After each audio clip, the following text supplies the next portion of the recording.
So hey guys, welcome back to another video of Renegade Immortal and I hope कि तुम लोग बहुत ही ज़्यादा अच्छे और मज़े में होगे। वीडियो में आगे बढ़ने से पहले तुम जानते हो कि तुम्हें क्या करना है। हाँ जी, अगर इससे पहले का एपिसोड अभी तक चेकआउट नहीं किया है तो पहले जाओ और जाके उसे देख लो, वरना यहाँ तुम्हें कुछ समझ नहीं आने वाला। और अगर तुमने देख लिया है तो बिना किसी देर के आज की इस वीडियो को फटाफट से शुरू करते हैं। सो होमीज, जैसा कि हमने लास्ट एपिसोड में देखा था जहाँ पर विथुलन और वांगन को सीतुलन के लिए एक बहुत ही अच्छी बॉडी मिल जाती है, जो कि और कोई नहीं बल्कि वही डीमन चाइल्ड की बॉडी होती है, जिसे कि सेंताई ने हजारों सालों तक रिफाइन किया था। जिसके बाद हम देखते हैं कि सीतुलन उस बॉडी के अंदर चला जाता है और फिर वो फंगलिन से कहता है कि तुम्हें यहाँ पर रहकर मेरी प्रोटेक्शन करने की जरूरत नहीं है, तुम यहाँ से जा सकते हो क्योंकि यहाँ पर जो व्हाइट फॉग है वो मुझे नेचुरली एक प्रोटेक्शन प्रोवाइड करेगा। इसी दौरान हमें एक शॉकिंग न्यूज़ ये भी मिलती है कि यहाँ पर यूनक क्यूजी, जिसे कि हम अब तक अच्छा समझ रहे थे, बल्कि वो तो इमोर्टल क्लैन का सेकंड एंसेस्टर निकला, जिसने कि यहाँ पर यह सारा प्लान बनाया हुआ था और वही इन सब के पीछे असली मास्टरमाइंड है। जिसके बाद हम देखते हैं कि वो उसी इल्यूजनरी फिगर, जो कि और कोई नहीं बल्कि इमोर्टल प्लान का फर्स्ट एंसेस्टर है, उसे अपने सारे प्लान के बारे में बता रहा होता है। और अब आगे इस वीडियो के स्टार्टिंग में ही हम देखते हैं कि जहाँ पर यूनन केजी अपने फोर्थ स्टूडेंट के बारे में बता रहा होता है, जो कि और कोई नहीं अपना वांगलिन है। जहाँ पर यन क्यूजी बताने लगता है कि जब मैं 4 एक्ट अलायंस में था तो इसी दौरान मेरी मुलाकात एक लड़के से हुई जिसके अंदर टैलेंट कुछ खास नहीं था, लेकिन कमाल की बात है कि उसने लाइफ एंड डेथ डोमेन को मास्टर कर लिया था और बस इसी एक रीजन के चलते मैंने उसे अपना फोर्थ स्टूडेंट बना लिया। लेकिन वक्त के साथ साथ मैं उस पर ज़्यादा ध्यान नहीं दे पाया, लेकिन जब मेरी उसके साथ दूसरी बार मुलाकात हुई तो मैं उसे देखते ही हैरान हो गया, क्योंकि वो मेरी उम्मीद से भी कई गुना ज़्यादा पावरफुल कल्टीवेटर बन चुका था। इतना पावरफुल कि उसने एक ही चांस में रेड बटरफ्लाई जैसे जीनियस कल्टीवेटर को भी हरा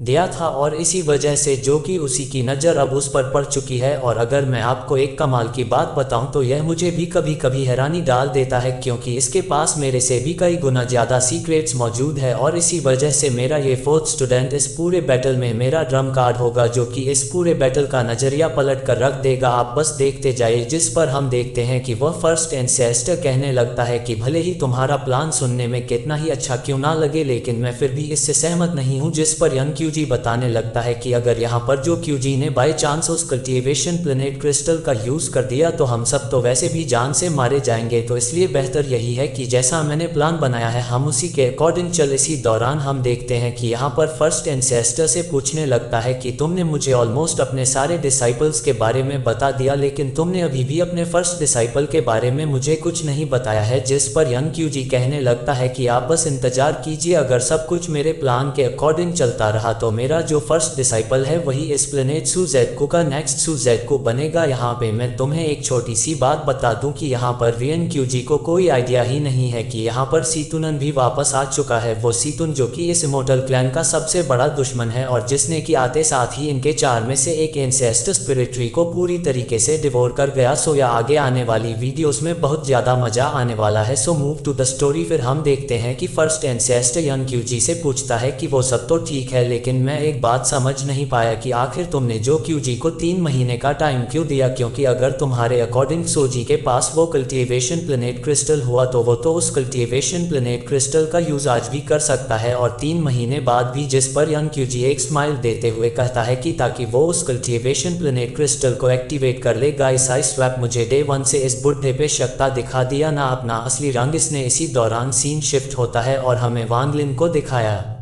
जाता है, जहां पर उसके सामने वही मिस्टीरियस सा पर्सन होता है, जो कि जैसे ही अपना स्टोर हेड हटाता है तो हमें दिखाया जाता है कि ये और कोई नहीं बल्कि जो होटाई है। यहाँ पर उसे देखते साथ ही वांगिक कहने लगता है कि हाँ, हमें मिले बहुत ही अरसा हो चुका है। जिसके बाद हम देखते हैं कि ये दोनों लोग वहाँ बैठकर वाइन पी रहे होते हैं। इसी दौरान जियाओ उससे पूछने लगता है कि ब्रदर वांग, क्या आपको हैरानी नहीं हुई कि आखिर मैं जिंदा कैसे बच गया, क्योंकि मैं तो उस वक्त चलने के लायक भी नहीं था। जिस पर वांगिन उसे रिप्लाई देते हुए कहता है कि अगर मैं तुमसे वह चीज़ नहीं लेता तो रेड बटरफ्लाई तुमसे ले ही लेती। और रही बात तुम्हारे जिंदा बचने की, तो मैं जानता हूं कि तुम इतने भी बेवकूफ़ नहीं हो, तुम्हारे पास जरूर कोई ना कोई प्लान रहा होगा। जिसे सुनकर जियाओ यहाँ पर स्माइल करता है और कहने लगता है कि ब्रदर वांग, आप तो हमारे सुजाको प्लानिंग में बहुत ही ज़्यादा फेमस हो गए। ये कहते साथ ही वो उसे एक और कप ऑफ वाइन को देते हुए कहता है कि यह लुयान फैन को मारकर हमारी जोयू कंट्री को आज़ाद करने के नाम। इसी दौरान यहाँ पर जियाओ मुद्दे की बात पर आ जाता है और वो यहाँ पर वांगन से कहता है कि ब्रदर वांग, हमारे सीनियर यंग क्यूजी आपसे मिलना चाहते हैं। जो सुनते साथ ही तुम जानते हो कि वांगन अपना कितना ज़्यादा स्मार्ट है, वो हर एक छोटी बड़ी डिटेल को बहुत डीपली एब्जॉर्ब करता है। उसे यहाँ पर यंग क्यूजी के ट्रू आइडेंटिटी का तो पता चल ही चुका है कि वह इमोर्टल क्लैन का सेकंड एंसेस्टर है। साथ ही जब उसने जियाओ के पास उस स्ट्रॉ हेड को देखा तो वह अच्छे से समझ चुका था कि यहाँ पर जियाओ कहीं ना कहीं यूनन क्यूजी से कनेक्टेड है। जिसके बाद वह आगे कहने लगता है कि ब्रदर वांग, असल में यूनन क्यूजी आपको स्ट्रॉ हेड को सही तरीके से यूज करना सिखाना चाहते थे, इसीलिए वह चाहते हैं कि आप उनसे आकर मिल लें। यहाँ पर वांगिन ये सुनते साथ ही उससे कहने लगता है कि जाकर यूनन क्यूजी से अच्छे से बोल देना कि मैं उससे मिलने नहीं आने वाला। जिस पर यहाँ पर जिया उसे कहने लगता है कि ब्रदर वांग, आपको ऐसा नहीं करना चाहिए, क्योंकि हम दोनों उसके आगे बस एक टूल की तरह हैं, जिसे वो जब चाहे, जैसे चाहे, जिस तरीके से चाहे यूज कर सकता है। और जो स्ट्रॉ हेड आपके और मेरे पास है, वैसे ही स्ट्रॉ हेड्स उसने बाकी लोगों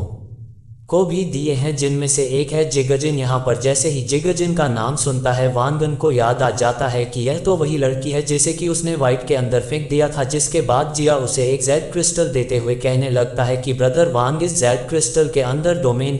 की पूरी इंफॉर्मेशन है और मैं इसे आपको एज अ गिफ्ट देना चाहता हूँ। अगर आप चाहे तो इसे अपने पास रख सकते हैं। ये कहते साथ ही हम देखते हैं कि जिया वहाँ से चला जाता है। जिसके नेक्स्ट सीन में हम देखते हैं कि जैसे ही जिया यहाँ से जाता है, वांगलिन यहाँ पर उस जेड को रीड करना शुरू कर देता है ताकि वो ल्यूमे के डोमेन को अंडरस्टैंड कर सके। और वो जैसे ही उसे रीड करता है, वो हैरानी के साथ कहने लगता है कि यह तो 1000 रूटलेस इल्यूजनरी डोमेन है। तो क्या इसका मतलब सच है कि ल्यूमई के पास 1000 से भी ज़्यादा इमोशंस हैं? जिसके बाद वांगलिन ल्यूमई के बारे में सोचते हुए कहने लगता है कि वैसे तो जब मैं इससे पहली बार मिला था तभी मुझे पता चल गया था कि इसका डोमेन बाकियों से डिफरेंट है, लेकिन मुझे कोई आइडिया नहीं था कि उसका डोमेन 1000 रूटलेस इल्यूजनरी डोमेन होगा। लेकिन चाहे जो हो जाए, अगर लुमई मेरे काम के रास्ते में आने की कोशिश करेगी तो इस बार मैं उसे बहुत ही अच्छा सबक सिखाऊंगा। ऐसा सबक ही वो जिंदगी भर याद रखेगी। इसी के साथ हम देखते हैं कि वांगलिन एक टेलीपोर्टेशन अरे के पास जाकर वहां से टेलीपोर्ट हो जाता है। इसी के साथ नेक्स्ट सीन में हम देखते हैं जहां पर वांगलिन टेलीपोर्ट होकर सीधा चू कंट्री के पास पहुंच गया था। अब यहाँ पर मैं एक बात बता दूं कि यह जो पूरा चू कंट्री है, जो कि पहले लीमवन के अंदर में हुआ करता था, इसे अब इमोर्टल क्लन्स के मेंबर ने पूरी तरीके से अपने कब्जे में ले लिया था। और जैसे ही वांगलिन उस टेलीपोर्टेशन के पास टेलीपोर्ट होता है तो उस जगह के ग्लो करने की वजह से सारे इमोर्टल क्लाइंट की नज़र उसी तरफ चली जाती है। लेकिन इससे पहले कि वो लोग अटैक करें, वांगन वहां से गायब हो जाता है और खुद को बहुत ही अच्छे से हाइड कर लेता है। इसी दौरान वांगलिन को जोरू की भी फिक्र हो रही थी, लेकिन तभी उसकी नज़र इमोटो ग्रेवयार्ड की तरफ जाती है और फिर उसे याद आता है कि लास्ट टाइम तक वह बस सेकंड लेयर तक ही जा पाया था, क्योंकि थर्ड लेयर पर बहुत ही पावरफुल समन्स थे जो कि वहां पर उसका इंतजार कर रहे थे। लेकिन इस बार वाओलिन पहले से बहुत ही ज़्यादा स्ट्रांग बन चुका है। इसी वजह से वह कॉन्फिडेंट था कि शायद वह बिना किसी प्रॉब्लम के आगे के लेवल तक भी जा सकता है। ये कहते साथ ही हम देखते हैं कि वो इमोटो ग्रेवयार्ड के पास बने उस होल के पास पहुंच जाता है, क्योंकि वांगन को इस बारे में जानना था कि आखिर आगे आने वाले लेवल्स में ऐसा क्या खास रखा हुआ है कि जिसकी प्रोटेक्शन ये सारे इमोर्टल क्लैन के मेंबर्स अपनी जान देकर भी कर रहे थे। अभी यहाँ पर जैसे ही वांगलिन अपीयर होता है तो वहाँ मौजूद जितने भी इमोर्टल क्लैन के मेंबर्स थे उन सभी को कुछ फील होता है, लेकिन अब वांगलिन पहले से काफ़ी ज़्यादा स्ट्रांग बन चुका है। इसी वजह से वांगलिन इस बार खुद को पहले से बहुत ही अच्छे से हाइड कर पा रहा था। और हम देखते हैं कि किसी भी समन्स यानी कि इमोर्टल क्लैन के मेंबर्स को कुछ भी फील नहीं होता और वो सभी अपने अपने काम को लौट जाते हैं। अब यहाँ पे मैं तुम्हें एक बात बता दूं कि वांगन की यह हाइड करने वाली टेक्निक सिर्फ लेवल 6 और 7 तक के साउंड्स पर ही काम कर रही थी। इसी के साथ नेक्स्ट सीन में हम देखते हैं कि वांगलिन बहुत ही ज़्यादा स्मार्ट है। वो अपने पास से एक वुड कार्विंग को बाहर निकालकर उसे अपने एक और क्लोन में कन्वर्ट कर देता है, जिसके बाद वांगलिन अपने उस क्लोन को उस होल के अंदर भेज देता है। कि तभी हम देखते हैं कि जैसे ही उसका क्लोन अंदर पैर ही रखता है कि तभी हम देखते हैं कि उस होल के सामने एक बहुत बड़ा सा जॉइंट एंशिएंट ट्री था। और जैसे ही वांगलिन का वो क्लोन अंदर एंट्री मारता है, वो एंशिएंट ट्री उसे डिटेक्ट करके उस पर अपने ट्रीज पर बने टैटू से अटैक करना शुरू कर देता है। और हम देखते हैं कि जैसे ही वो टैटू अटैक यहाँ पर वांगलिन के उस वुडन क्लोन पर लगने वाला होता है, वो क्लोन वापस से अपने ओरिजिनल फॉर्म में आ जाता है। इस नज़ारे को देखते साथ ही हम देखते हैं कि वांगन समझ चुका था कि आखिर यहाँ पर इतने कम बंदे क्यों हैं और वह लोग बाकी के कंट्री में इतना ज़्यादा अटैक क्यों कर रहे हैं। वह इसलिए क्योंकि यहाँ पर उनके इस इमोट ग्रेवयार्ड को प्रोटेक्ट करने के लिए यहाँ पर यह एंशिएंट ट्री मौजूद था। इसी के साथ नेक्स्ट सीन में हम देखते हैं कि वांग यहाँ पर कुछ सोचता है और फिर अपने 10,000 सोल फ्लैग को बाहर निकालता है।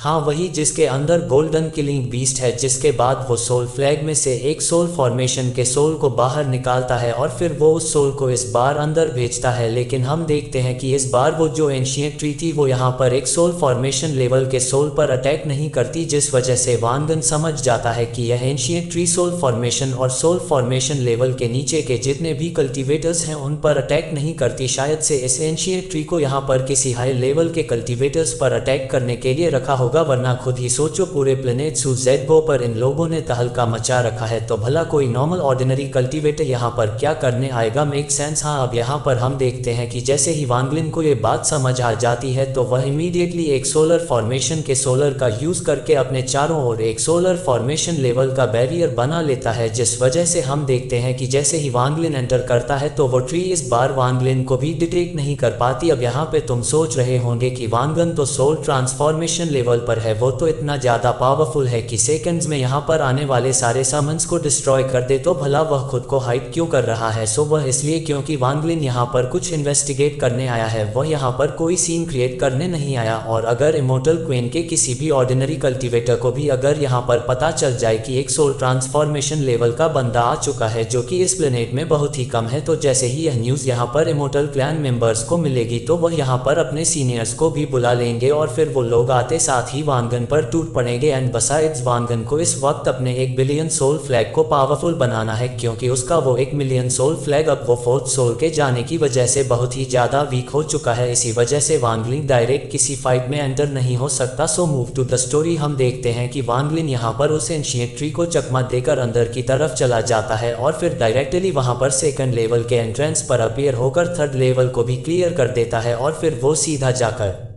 4th लेवल के एंट्रेंस के सामने आ जाता है, जहां पर उसे कुछ समन्स भी दिखते हैं। लेकिन वान ग्लिन ने जो टेक्निक यूज किया था इस वजह से हम देखते हैं कि कोई भी यहां पर उसे ट्रेस तक नहीं कर पाता, जिसके बाद हम देखते हैं कि वान ग्लिन यहां पर 4th लेवल के बिल्कुल सेंटर में भी पहुंच जाता है, जहां पर उसे एक बहुत ही बड़ा सा रीइंकार्नेशन ट्री दिखता है, जिसे कि वहां मौजूद आसपास के इमोर्टल ग्लैंड के मेंबर्स अपनी पावर से उसे एक्टिवेट करने में लगे हुए होते हैं, जहां पर हम देखते हैं कि थोड़ी ही देर में वो ट्री पूरी तरीके से एक्टिवेट भी हो जाता है। इसी दौरान वान ग्लिन की नज़र एक लीफ वाले कल्टीवेट पर जाती है, जो कि यहाँ पर उस इनकारनेशन ट्री की हेल्प की मदद से खुद की बॉडी को हील कर रहा था। तो यहाँ पर जिस एनर्जी को वह अब्सॉर्ब कर रहा था उसे देखते साथ ही वान ग्लिन की आंखें चमक जाती है और वह बहुत ही स्पीड के साथ सीधा जाकर उस लीफ वाले समन के सामने आकर अपीयर हो जाता है, जिसके बाद हम देखते हैं कि वान ग्लिन अपने राइट हैंड में एक व्हाइट कलर की एनर्जी को क्रिएट करना शुरू कर देता है, जो कि यहाँ पर हमें सेलेस्टल एनर्जी को बताया जाता है, जिसका मतलब यह है कि वान ग्लिन सोल ट्रांसफॉर्मेशन में ब्रेक थ्रू करने के बाद पहली बार अपनी सेलेस्टल एनर्जी को यूज कर रहा था, जिसके बाद होता है बफाल। हम देखते हैं कि वर्लिन बस एक ही सिंगल पंच से उस रीनेग्नेशन ट्री से निकल रही उस लाइट को डिस्ट्रॉय कर देता है, जिससे हम देखते हैं कि जमीन को फाड़ देने वाली एक जोरदार आवाज पूरे 4th लेयर में गूंज उठती है, जिससे हम देखते हैं कि आसपास के जितने भी 4, 5, 6 लीफ के समझ थे उनके मुंह से खून निकलना शुरू हो जाता है। सभी लोग हजारों फीट दूर जाकर गिरते हैं, जिसके बाद हम देखते हैं कि उनमें से एक की सिचुएशन जैसे ही थोड़ी ठीक होती है वो हाँफते कांपते चिल्लाते हुए कहता है कि यहाँ पर सोल ट्रांसफॉर्मेशन लेवल का कल्टीवेटर आ चुका है। बस फिर क्या, जैसे ही यह खबर बाकी सबके कानों में जाती है वो सभी लोग डर के मारे कांपना शुरू कर देते हैं। अब यहाँ पर हमें यह बताया जाता है कि एक सोलर ट्रांसफॉर्मेशन लेवल के कल्टीवेटर का पंच इस हद तक पावरफुल होता है, अगर इससे कम लेवल का कोई भी कल्टीवेटर को इतना पावरफुल अटैक करना हुआ ना तो उसे कोई पावरफुल ट्रेजर का यूज करना होगा। और वान ग्लिन का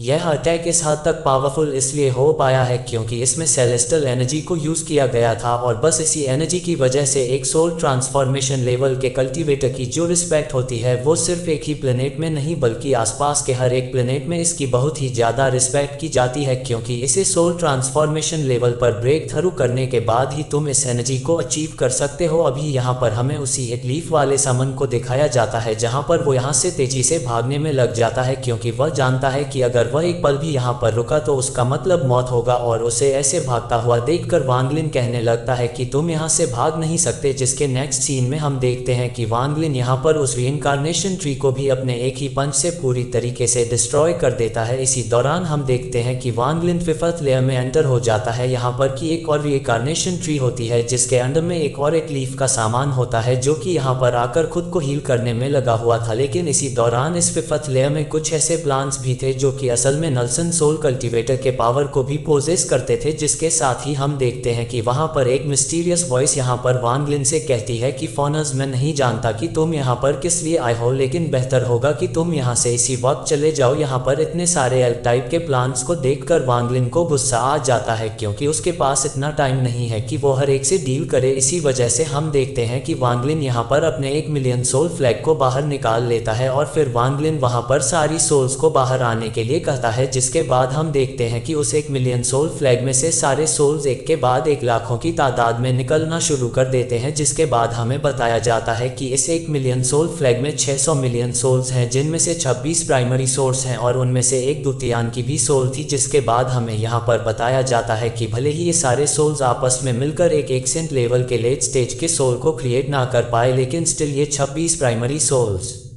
आपस में फ्यूज होकर अर्ली स्टेज के एक्सेंडेंट सोल को क्रिएट कर सकते थे। अब अगर तुम कंफ्यूज हो रहे हो कि 1 मिलियन सोल फ्लैग में तो 36 प्राइमरी सोल्स थे, तो बाकी के 10 कहाँ गए? हाँ, और मत देखो वीडियो, तुमने प्रीवियस एपिसोड नहीं देखे ना, इसलिए तुम्हें नहीं पता। जाओ, मैं नहीं बताने वाला, so move to the story. हम देखते हैं कि यहाँ पर वांग लिन भी जानता है कि इस वक्त उसके पास और कोई चारा नहीं, और फिर वांग लिन यहाँ पर कहने लगता है फ्यूज, जिसके बाद हम देखते हैं कि 500 मिलियन से भी ज्यादा सोल्स और बहुत से प्राइमरी सोल्स आपस में मिलकर यहाँ पर एक एक्सेंडेंट लेवल के सोल फ्रेगमेंट को बना देते हैं। यहाँ पर इतने सारे सोर्स के आपस के फ्यूजन की वजह से जो सोल बना था उसके यहाँ पर आते साथ ही पूरा 5th लेयर काम उठता है, और जितने भी रिमेनिंग सोल्स थे वो यहाँ पर वांग लिन के आसपास चक्कर काटना शुरू कर देते हैं। जिसके बाद वांग लिन उस एक्सीडेंट एंड सोल फ्रेगमेंट को ऑर्डर देता है कि यहाँ मौजूद हर एक चीज को मार डालो। जिसके नेक्स्ट सीन में हम देखते हैं कि वांग लिन अपने बाकी सारे सोल्स को उस रीइंकार्नेशन ट्री को डिवोर करने के लिए ऑर्डर देता है। बस फिर क्या हम देखते हैं कि सारे सोल्स उस रीइंकार्नेशन ट्री को डिवोर करने के लिए उस पर टूट पड़ते हैं, और फिर हम देखते हैं कि एक के बाद एक उस रीइंकार्नेशन ट्री पर अटैक होने की वजह से वो पूरी तरीके से कोलैप्स कर जाता है, और जो एक लीफ का समन्स वहां पर मौजूद होता है उस पर भी वांग लिन अटैक कर देता है, जिससे वो इमीडिएटली वहां पर जान से मारा जाता है। यहाँ पर वांगन 4 सेकंड इमोर्टल ग्लैंड मेंबर्स के लिए किसी मौत की तरह आया हुआ था। हम देखते हैं कि वो यहाँ पर 5th लेयर को सफाचट करने के बाद सीधा 6th लेयर पर एंटर कर जाता है। यहाँ पर वो 1 बिलियन सोल फ्लैग के सोल की मदद से, साथ ही उस एक्सटेंड लेवल के फ्रेगमेंट की मदद से यहाँ पर भी वो कत्लेआम मचाना शुरू कर देता है। यहाँ पर हम देखते हैं कि वांग लिन 6th लेयर में मौजूद तीनों के तीनों रीइंकार्नेशन ट्री को पूरी तरीके से डिस्ट्रॉय कर देता है, और उसके रास्ते में जितने भी इमोर्टल क्लैन के मेंबर्स आते हैं ना, वो उन्हें काटता हुआ चला जाता है। साथ ही हमें यहाँ पर यह भी बताया जाता है कि वांग लिन यहाँ पर इमोर्टल क्लैन के अगेंस्ट कोई भी अच्छी विल नहीं रखता, और वो